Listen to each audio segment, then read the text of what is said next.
एक बार की बात है, राजीव नगर में रात का समय था। एक एम्बुलेंस जोर जोर से सायरन बजाते हुए जा रही थी।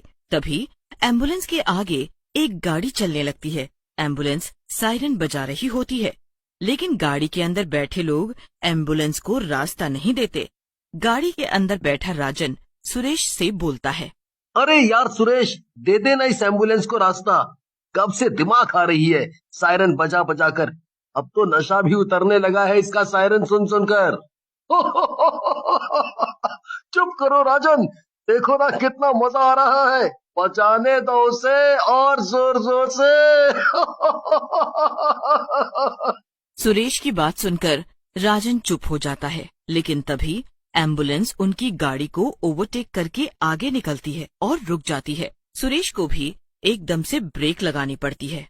देखो देखो, बहुत दया आ रही थी तुझे एम्बुलेंस वाले पर। देखो कितना बदमाश है। अभी हम ब्रेक नहीं मारते तो ठुक जाते। रुको, मैं अभी मजा चखाता हूँ इसे।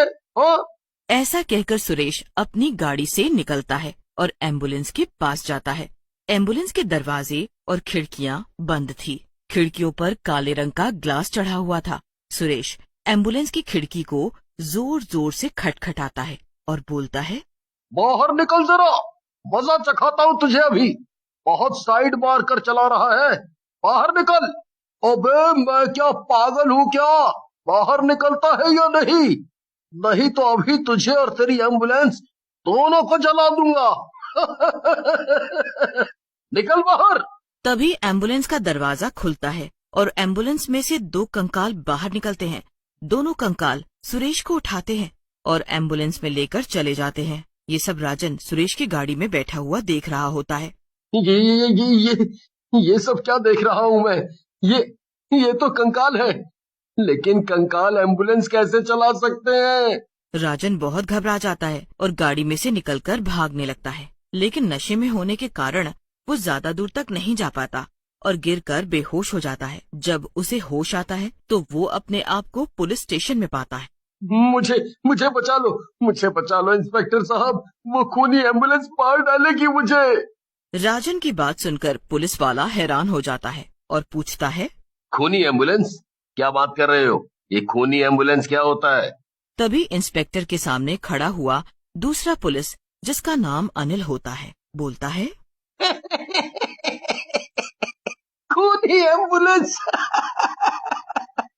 लगता है तेरी रात की चढ़ी अभी उतरी नहीं है। कुछ भी बोले जा रहा है? मतलब कुछ भी नहीं। नहीं, मैं सच कह रहा हूँ पुलिस जी।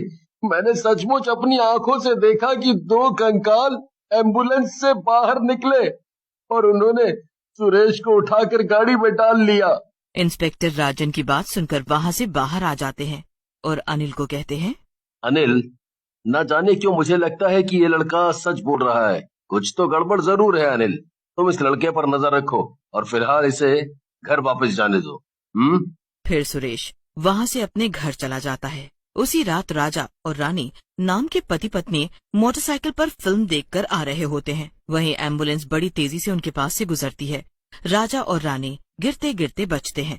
राजा गुस्से में चिल्लाता है, अबे पागल हो गया है क्या? ढंग से गाड़ी नहीं चलती है बे? अभी तो हमें मार डालता। राजा के चिल्लाते ही एम्बुलेंस रुक जाती है।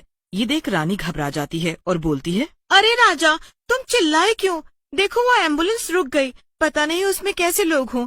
चलो चले यहाँ से। रानी की बात सुनकर राजा गुस्से में बोलता है, तुम घबराओ मत रानी, मैं किसी गुंडे वुंडे से नहीं डरता। आने तो देखता हूँ कौन है। गलत गाड़ी वो चला रहे हैं, हम नहीं। तभी एम्बुलेंस का दरवाजा खुलता है और उसमें से दो कंकाल बाहर आते हैं और जोर जोर से हंसने लगते हैं। ये देखकर राजा और रानी घबरा जाते हैं। कंकाल एम्बुलेंस में, जिंदा कंकाल, ये सब क्या हो रहा है? कंकाल हंसते हुए राजा और रानी की तरफ बढ़ने लगते हैं।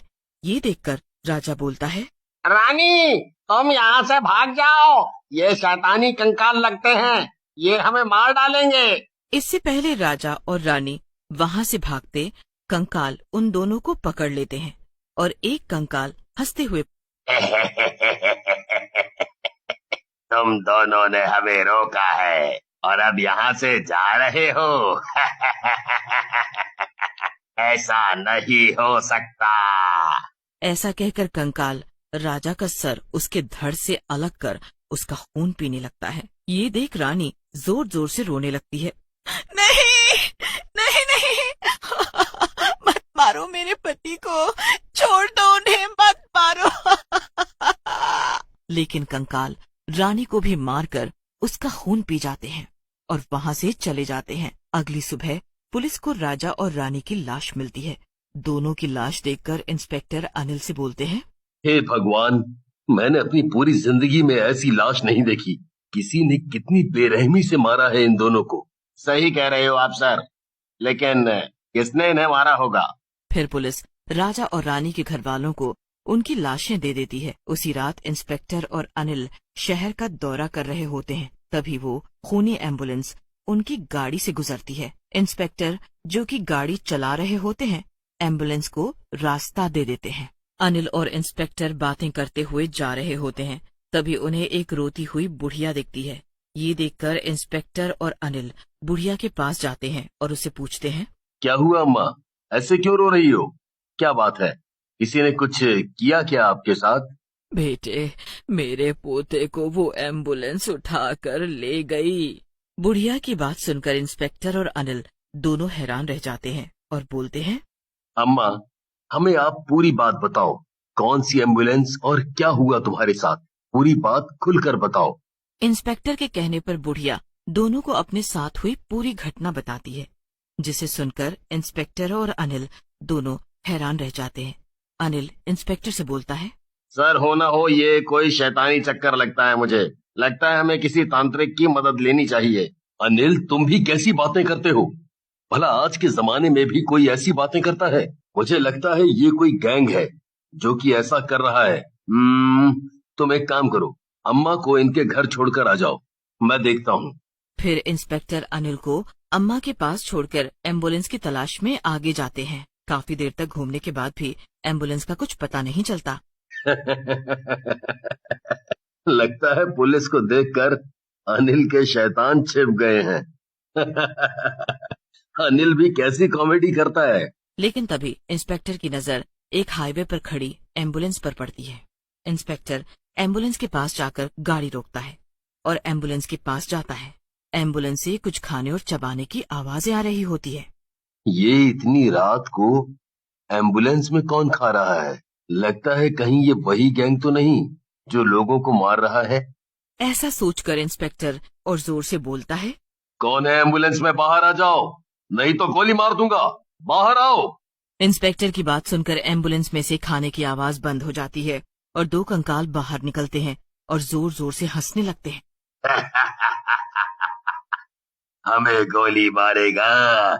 मार मार। हम तो पहले से ही मरे हैं। हे भगवान, ये तो सचमुच के कंकाल हैं। इन पर तो गोलियों का भी असर नहीं होगा। लगता है आज मेरी मौत पक्की है। भगवान, भगवान कुछ करो। तभी वहाँ अनिल आ जाता है। उसके साथ एक साधु बाबा भी होते हैं। आप चिंता मत करिए सर, लगता है भगवान ने आपकी सुन ली है। अभी ये साधु बाबा मिल गए हैं। अब ये कंकाल आपका कुछ नहीं बिगाड़ पाएंगे। साधु बाबा को देख कंकाल गुस्से में बोलते हैं, बूढ़े, तू यहाँ फंसे। अगर इस बार तूने हमें कुछ किया तो तेरी जान ले लेंगे। तुम कुछ नहीं कर सकते हमारा, ये तुम्हें भी मालूम है। ना जाने किस शैतान ने तुम्हें आजाद करवा दिया मेरे जादू से, लेकिन इस बार मैं तुम्हें नहीं छोड़ूंगा। ऐसा कहकर बाबा अपने हाथ ऊपर करते हैं। हाथ ऊपर करते ही उनके हाथों में शिव भगवान का त्रिशूल आ जाता है। त्रिशूल देखकर दोनों कंकाल डर जाते हैं। ये भगवान शिव का पवित्र त्रिशूल है, इससे तुम्हारी मौत पक्की है। आज तुम्हारे गुनाहों का इंसाफ यहीं हो जाएगा। ऐसा कहकर बाबा त्रिशूल दोनों कंकाल की तरफ कर देते हैं। त्रिशूल से रोशनी निकलती है और दोनों कंकाल को जलाने लगती है और थोड़ी ही देर में दोनों कंकाल जल जाते हैं।